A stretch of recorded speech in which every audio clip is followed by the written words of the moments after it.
4 tips to help improve your guys' armbar, obtaining the armbar from the mount. So, let's jump into it. Now, once you're in the mount, here, what we're looking to do, if he's defending really well, his elbows are down, hands are defending, by the neck, we can't go for the armbar. Unless he pushes us, which most people, if they train jiu-jitsu for any period of time, they're not going to be pushing you from the bottom unless they just have no experience.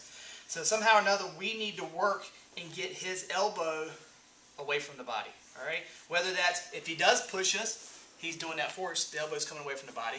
Or if we set up a basic choke, and I start to come over, if he reaches up and accidentally brings the elbow away from the body, we take advantage of that time and we slide the knee, and we want to put our body in between his arm and his body. So as I'm going for that choke and he reaches up to defend it, I'm going to take advantage of this elbow coming away from the body, slide the knee, and then from here, let's turn around.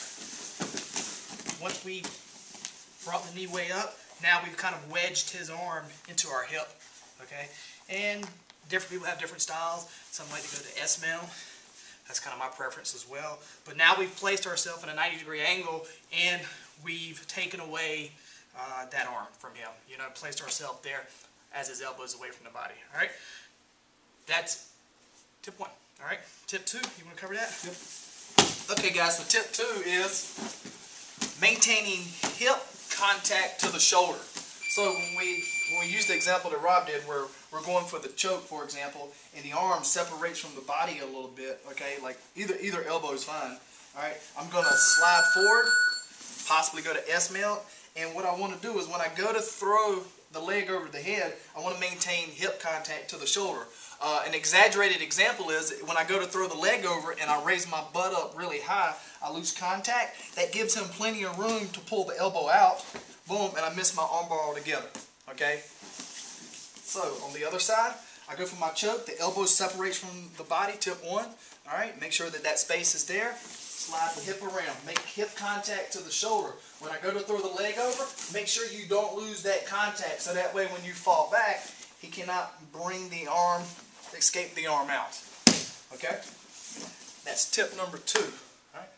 Tip number 3. All right, so guys, tip 3. We're here.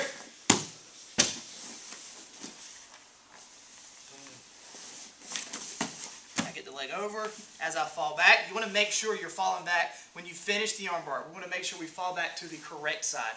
Meaning, when we finish it, we always want to be closer to the leg than to the head. If we ever fall toward the head, finishing it, and we'll get into, you can fall toward the head, but not to finish it. If I do fall this way and I stay here too long, you'll be a hitchhiker out. The elbow turns, the arm bends, and we will not be able to hyperextend the arm. So when we're here, we're controlling the arm. Some guys, the only way, if he does try to defend and bridge, his bridge will take me this way.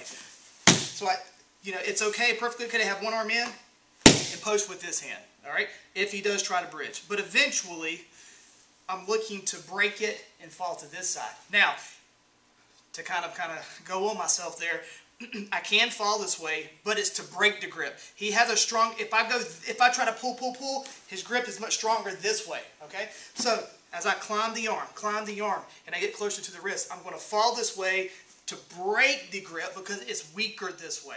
So, as I break it, I immediately come back this way to finish it, all right? So, you can post. If he tries to bridge, you can fall that way to break the grip because it's weaker, and then eventually come back this way. When you do finish it, again, we want to be 90 degrees. If you're further than that, the arm bends naturally. He tries to hitchhiker out. So if you find yourself a little too far out, one thing you can do once you've got it broke is to physically, if you can't get back far enough before he starts to move, simply just turn your body a little bit this way, and that will compensate. All right? Or if you are close enough this way, it's much harder for him. If he does hitchhiker out, he turns into the lock. Okay? That is tip 3. Alright guys, tip number 4, last tip. Whenever you are attacking for the armbar, okay, we created an opportunity for him to separate his elbow from his body. Okay? We make sure we keep hip contact to the shoulder, and when we do fall back, we want to fall back toward the feet. The last one is I want to control his arm at the point of the wrist.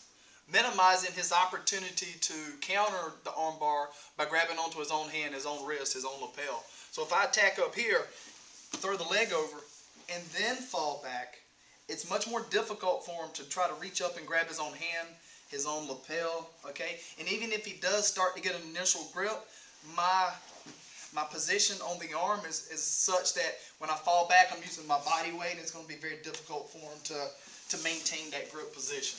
So one more time, I'm attacking for the choke, I've exposed the arm bar, all right? And instead of just simply grabbing elbow to elbow, okay?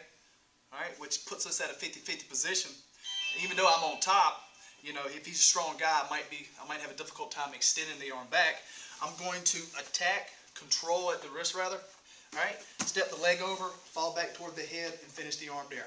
So the last tip, the fourth tip is controlling at the wrist. All right, guys?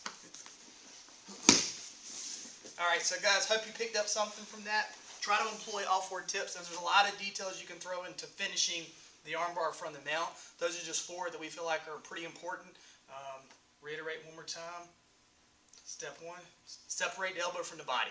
All right, got to get some space there to put yourself in there. Once you've got that angle cut, then step 2, make sure you keep hip contact to the shoulder. be tight to the shoulder. Don't ever separate from it. Even when you throw the leg over and you fall back, you don't want to. Some guys will push themselves away, creating space. So make sure you have that contact. Tip 3 is essentially falling to the correct side. So once you fall toward the legs, that's where you finish it. You can fall to the head to break the grip, but get back around. All right, so that's tip 3. Tip 4. And tip 4 is just controlling the arm at the point of the wrist so that when you fall back, you minimize the chance of them grabbing their own hand.